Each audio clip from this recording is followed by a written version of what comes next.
নদীমাতৃক বাংলার অপরূপ সৌন্দর্য। নদীর বুকে ভেসে চলে জীবন, নদীর স্রোতে জেগে ওঠে বাংলার প্রাণ। অসংখ্য নদ নদীর প্রবাহে গড়ে ওঠা বাংলাদেশ প্রকৃতির এক অনন্য সৌন্দর্যের আধার।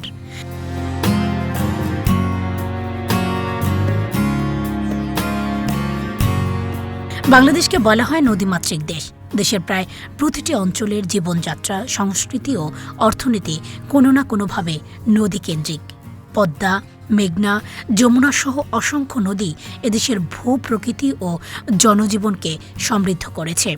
ভোরের কুয়াশা ভেদ করে নদীতে জেলেদের মাছ ধরা, পালতোলা নৌকায় ধীর গতিতে এগিয়ে চলা কিংবা সূর্যাস্তের সোনালি আলোয় নদীর জলরাশি, ঝিলিক সব মিলিয়ে এক মনোমুগ্ধকর দৃশ্যের জন্ম দেয়। নদীর দুই তীরে সবুজ ফসলের মাঠ, সারি সারি গাছ আর গ্রামীণ জনপদের সরল জীবন বাংলার সৌন্দর্যকে আরও অনন্য করে তোলে। নদী শুধু প্রকৃতির সৌন্দর্যই বাড়ায় না, কৃষি, মৎস্য ও নৌ যোগাযোগের মাধ্যমে দেশের অর্থনীতিতেও গুরুত্বপূর্ণ ভূমিকা রাখে।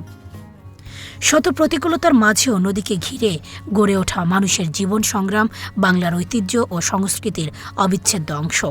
নদীর কলতান, সবুজ প্রকৃতি আর মানুষের জীবনধারার অপূর্ব সমন্বয়ে নদীমাতৃক বাংলা আজও সৌন্দর্যের এক জীবন্ত প্রতীক।